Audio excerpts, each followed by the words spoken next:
Oke, nama saya Eka Septia Wulan, biasanya dipanggil Wulan. Saya tinggalnya di Jakarta. Saat ini saya sedang berkunjung ke Ploso Jombang. Gimana? Katanya kayaknya tadi semalam habis testing terapi dari teman-teman. Bisa cerita dong? Aduh, itu sebenarnya nggak sengaja ya terapi ya. Jadi saya kesini sebenarnya pengen tahu tentang lebih ke musiknya, pengen tahu tentang apa lagi ya. Katanya ada yang bisa menyembuhkan dan healing terapi dari situ gitu. Ralat. Apa? Kesembuhan itu datangnya dari Allah Subhanahu wa Ta'ala. Oh iya, benar. Tapi hanya sebatas ikhtiar. Betul. Oke. Nah,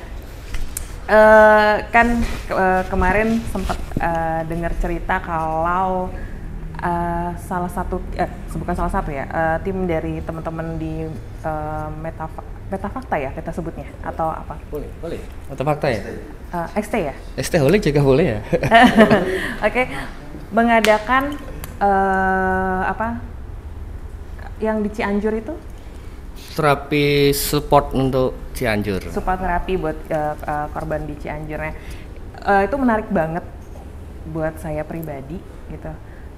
Karena kadang-kadang orang membantu bukan cuman soal barang fisik yang kita berikan gitu, tapi mereka juga harus membantu secara psikisnya mereka kayak gitu kan. Itu yang bikin saya tertarik. Nah, semalam tanpa sadar ternyata sambil ngobrol, mencari tahu, pertanyaan-pertanyaan yang saya mungkin rasa penasaran saya kayak gitu, ternyata sambil di terapi gitu. Ternyata terapinya tuh bukan terapi yang kayak orang-orang harus begini harus begitu, enggak, tapi sambil ngobrol pun bisa, sambil cerita-cerita pun bisa. Nah, di situ baru deh gitu. Kalau yang saya rasakan waktu ngobrol pertama kali yang saya rasakan adalah dari punggung saya tuh udah langsung kerasa kayak orang geringgingan, Mas. Apa, Mas? Geringgingan. Kesemutan. Kayak tiba-tiba kayak merinding di sebelah gitu. Tapi kalau orang merinding ke semuanya, kalau saya cuma di sebelah sini doang. Terus saya bilang, "Pak, apa ini lagi di terapi, Pak?" Saya cuma bilang gitu. Karena saya kan nggak tahu ya posisinya seperti apa gitu, kan saya nggak paham ya. Itu saya ternyata memang benar gitu. Itu sedang proses terapinya sendiri gitu. Dan lumayan terasa. Memang saya punya keluhan di bahu sebelah kanan saya ini, saya ada keluhan berkali-kali juga. Kalau dibilangin asam urat, kolesterol atau apapun itu nggak ada, semuanya normal gitu. Tapi ternyata kita menarik lebih jauh dari itu semua, ada hal-hal yang terganggu gitu loh. Terganggunya bukan cuman ini, tapi mungkin ke sel-sel tubuhnya itu sendiri. Nah, ini yang mesti saya cari tahu lagi ya, mempelajari tentang itu sendiri sih. Itu sih, Mas. Kalau sekarang rasanya gimana? Yang kemarin tuh bener masih terasa banget berat segala macam, dan saya ngantuk banget, ngantuk pol. Ngantuk tuh yang udah nggak umum, kayak saya habis begadang 2 hari ngerjain skripsi gitu. Saya begadang ngerjain programming gitu, kayak gitu, rasanya kayak gitu. Abis itu blok tidur, pagi alhamdulillah sih lebih ringan. Di sini itu jauh lebih ringan, lebih enak. Terus disaranin sama Mbak Nusra semalam itu untuk rendam pakai rokok. Cem-ceman. Itu untuk mandi gitu. Saya coba pakai itu, alhamdulillah ini ringan di sebelah kanan ini. Memangnya sebelumnya terasa gimana? Rasanya kayak apa ya? Aput ya, Mas, kayak berat gitu. Tapi bukan kan gini, berat kalau orang punya kolesterol kan dia berat ada di sebelah sini gitu ya. Tapi ini enggak, dia beratnya kayak apa ya? Kayak abis naik gunung bawa ransel besar sekali, tapi bukan pegel gitu, cuman berat aja di sini. Tapi sebelah kanan doang, kayak gitu, rasanya kayak gitu. Udah lama kayak gitu? Biasanya kalau lamanya sih ya udah lama ya. 2-3 tahunan ini. Tapi bukan yang terus-terusan sakit, enggak. Jadi dia muncul ketika saya biasanya capek banget pertama. Capeknya bukan cuma capek fisik tapi capek psikis, mestinya capek emosional. Kayak gitu, itu terasa banget. Atau mungkin kalau saya terlalu banyak kayak di rumah sakit, saya ke rumah sakit atau saya jalan-jalan yang terlalu crowded orang, itu saya capek di situ. Biasanya kayak gitu kerasa. Terakhir pandemi 2020 itu paling terberat di sini. Itu bisa kaku, saya nggak bisa tidur sebelah. Jadi kalau tidur sebelah kanan tuh udah kaku aja gini di sebelah sini nih. Buat nengok tuh nggak bisa, begini tuh susah. Gitu. Kalau dari skala 1 sampai 5, kondisi sekarang? Saya bilang hilang full belum, masih ada, tapi ini jauh berkurang. Sudah sekitar 80%-an sih udah lumayan. 4 ya, nilainya 4 ya? Kurang lebih segitu. Kita menghindari bahasa ini ada frekuensi benar. eksternal yang ada dalam tubuh yang harus diselaraskan. Maka ini akan menyelaraskan, tetapi tetap saya lakukan dengan sifat. Sifat itu bukan berarti saya promo sifat sebagai salah satunya, tapi memang sifat itu dia masih keluar dari cepat, nama aja itu sifat. Iya sih. Mas Tobi pernah ngerokok sifat. Saya kan termasuk anak yang alergi asam. Ini nggak masalah sama sekali, dan aromanya dia jauh lebih lembut. Nggak terlalu bermasalah sih di sayanya juga gitu. Jadinya ada kandungan madunya. Jadi kalau Anda makan sifa itu beda sama makanan. Kadang orang langsung makan. Kalau sifa itu dimakan manis. Punya manis. Tapi iya manis. Jadi kadang-kadang orang yang nggak bisa menghisap atau udah makan aja sedikit aja sambil makan. Rasanya manis. Iya. Manis katanya. Ya kan ada kandungan madu nih. Nah itu yang saya ngomong. Yang paling tahu yang pernah sakit. Yang paling tahu yang pernah sakit. Dia pakai.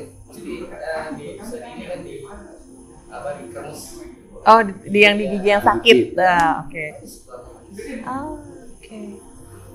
Dan ketika sifat ini sekarang berarti kan yang saya ada di Surabaya yang harus disinkronkan, selaraskan. Ya pakai musik kemarin itu di Madiun ya, kita pakai musik, pakai tongkat, kita pakai sifat. Dan karena ada receivernya itu besar, nah, sebenarnya Anda ini dilarang menerima curhatan orang lain. Itu masalahnya, Pak. Aduh. Kalau curhat energi, kita pakai hukum fisika bahwa energi itu tidak bisa hilang, tapi energi berubah dan pindah. Kesimpan. Nah, akhirnya ketika orang curhat ke Anda yang membuat daya negatif, lega di dia, masuk ke Anda, dan Anda tidak mengalami di detox dulu, apa di healing dulu, nyimpen. Paling enak ketika itu kita cuma ngomong, aku mau curhat masalahmu apa? Gitu tuh awalnya, masalahmu apa? Misalnya masalah KDRT, langsung aja gue solusi ditampar suami atau apa-apa. Udah masalah apa KDRT? Mau solusi enggak? Langsung gitu. Enggak usah dijelasin detail ceritanya, drama Koreanya. Enggak usah. Masalahmu apa sih? Saya lagi KDRT, langsung itu aja. Kesulitan uang. Jadi langsung disebut macam-macamnya apa? Tema-temanya. Aku lagi kemarin suamiku apa harus minggat ya. Tapi kalau suami, ya mau solusi, ya udah solusinya dari Tuhan yang Maha Kuasa untuk kamu, selesai. Itu energi kita nggak terkuras karena kita memanukan udah solusinya udah resep dari Tuhan yang Maha Kuasa, dari Allah yang Maha Kuasa untuk kamu, selesai. Kalau itu kalau sampai dengan curhat, dan orang curhat kadang-kadang berbola dan panjang gitu, ceritanya panjang. Walaupun Anda nggak dengarkan, karena itu masuk. Masih masuk. Kalau orangnya bisa detox, orangnya bisa nge-ground, nggak masalah. Tapi kalau orangnya nggak bisa grounding, nggak bisa jadi masalah. Maka ketika dengan jual kadang-kadang saya pasti lepas kaki. Iya, iya. Saya 2 tahun terakhir saya grounding. Pagi tuh pas saya grounding. Nah, terus nggak lepas dari rokok, karena saya di rumah atau kan ditanya tongkat itu cerita nggak apa-apa. Terus itu nggak fokus ke dia.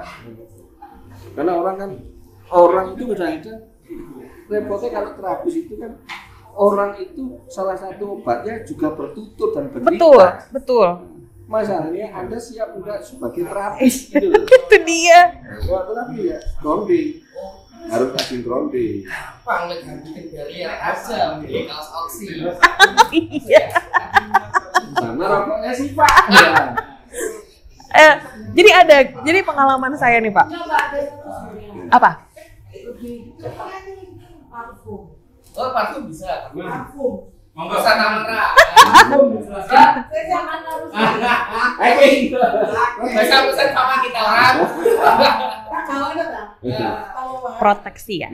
Oke. Silakan Pak Iwan.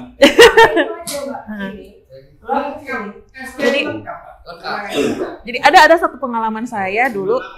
Nah dari situ itu udah kayak nyerap energinya dia sendiri gitu loh. Dan dia lebih enak cerita. Padahal dia nggak nyeritain masalahnya. Tapi ketika dia deket saya, itu kayak dia mindahin energi negatifnya ke saya gitu. Sampai nanti jadi tempat sampah. Sedih banget. Recycle bin. Rasanya enggak apa-apa. Recycle bin. Trash bin. Ya masa ano yo. Makanya sebenarnya harus rajin grounding, rajin sujud. Sujud itu grounding paling cepet.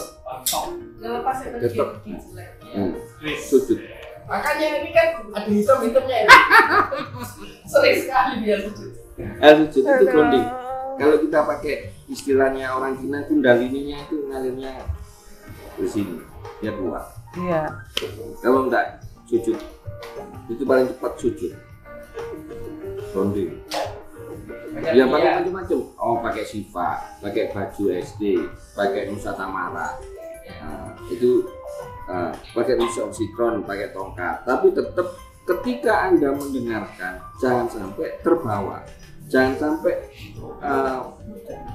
orang itu kalau curhat, dia akan berada di posisi benar dan dia didolimi. Dan mau nggak mau kita ini akan terasa membela. Emosinya Nah itu nggak usah ngikuti. Tidak, kalau memang berat udah tulis saja. Makanya kamu di sini mau sembuh, kamu mau sehat. Iya, udah. Allah yang Maha Kuasa. Itu kunci. Kedua ada kalimat anchor. Ya kalimat anchor. Kalimat anchornya adalah ya Allah, hanya Engkaulah yang memberikan kesembuhan pada orang. Mbak. Aku yang dadah. Ojo. Kok sih? Ini bukan ada aku kok ojo ya. Kamu yang masa masuk kok mau. Ini mana? Coba manunggaling kula Gusti. Enggak apa-apa ya. Apa sebelumnya pernah terapi yang serupa gitu atau untuk mengatasi kondisi itu? Kalau sebelumnya apa ya? Kalau sebelumnya kan saya berpikirnya ini adalah sakit fisik gitu kan. Tes ya kayak kolesterol, asam urat segala macam ya itu udah memang kondisi badan saya misalnya angka normal sekian, saya naik sedikit aja memang lebih terasa kayak gitu. Belum pernah sih ya kalau terapi-terapi yang itu urut paling. Kalau misalnya kayak pijet lah gitu kan. Tapi kan pijet cuman hilang pada saat itu aja, bukan yang ya kayak pijet capek jatuhnya ya. Pernah ini kayak akupuntur pernah. Akupuntur itu kayak cuman pada saat saya melakukan akupuntur saat itu relax, tapi udahannya ya balik lagi. Saya ambil asumsi ya, ini kan sudah 12 jam, 14 jam, sekitar 14 jam setelah terapi.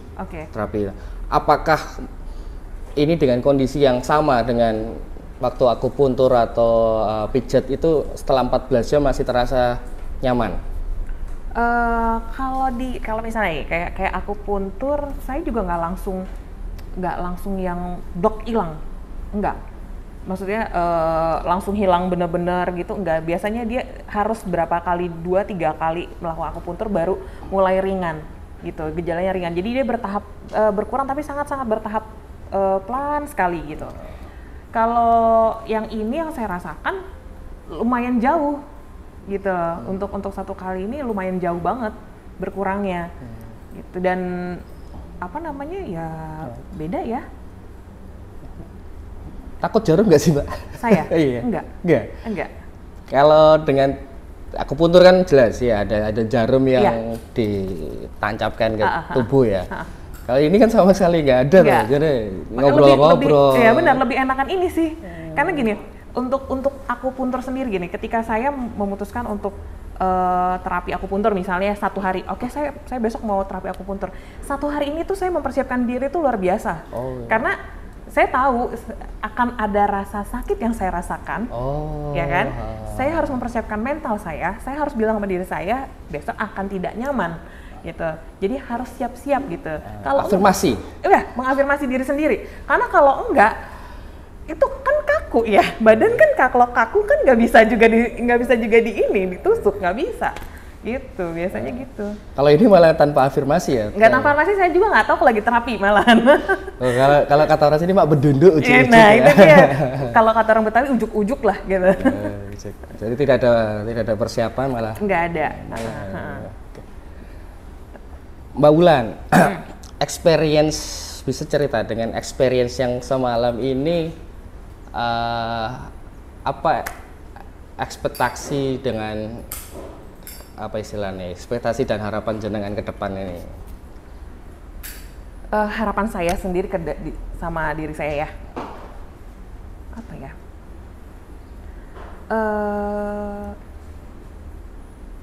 Saya ingin melanjutkan terapi ini, pengalaman ini, agar misalnya gini, kan katanya kan mencegah segala entah penyakit, entah apa yang akan terjadi, mencegah itu apa sih istilahnya ya bilangnya? Apa tuh Mas ya? Aku mau apa ya? Mencegah, kemarin Pak Iwan bilang mencegah potensi penyakit di masa depan. Kayak saya sih berharapnya ketika saya terapi ini saya bisa mencegah potensi penyakit yang ada dalam diri saya sendiri, penyakit fisik maupun psikisnya gitu kan. Seperti yang Pak Iwan juga bilang, kalau misalnya tubuh kita sendiri itu menyimpan memori, sel-sel kita menyimpan memori yang mungkin gak enak secara alam bawah sadar kita. Nah hal itu yang kita perbaiki, dan saya berharap itu bisa saya dengan izin Allah gitu ya, saya bisa memperbaiki itu semuanya gitu, dan berharap keturunannya nanti lebih baik lagi, kayak gitu sih. Kalau harapan terhadap teman-teman terapis dan terapinya sendiri bagaimana? Saya berharapnya bisa berkembang lebih jauh ya, nggak cuma di sini aja. Walaupun mungkin saya paham bisa terapi lewat jarak jauh katanya ya Mas ya. Saya berharap ini bisa dikembangkan jauh lebih luas lagi. Orang bisa mengenal ini jauh lebih banyak lagi yang kenal gitu. Karena kita ada manfaat yang kita bisa rasakan tanpa orang harus berpikir kita harus meminum obat secara terus-menerus. Ini juga bisa memperbaiki secara soul-nya kita, bukan cuma fisiknya kita, tapi soul-nya kita juga diperbaiki di situ gitu kan. Dan saya merasakan orang akan jauh lebih peka terhadap dirinya sendiri sih, kayaknya sih gitu ya. Iya, experience kan beda-beda. Ya, bisa jadi yang dirasakan Mbak Wulan seperti itu. Jadi yang saya harap sih mudah-mudahan ini bisa lebih bisa kemana-mana lah gitu ibaratnya. Nggak cuman mungkin, ini yang saya tahu ya, saya nggak tahu kalau apakah ini sudah ke daerah-daerah yang lain, tapi saya harap ini bisa lebih berkembang kemana aja. Teman-teman juga bisa menularkan ya apa sih? Melebarkan sayapnya lah, orang jadi lebih tahu aja gitu. Siap, terima kasih Mbak Ulan. Sama-sama Mas.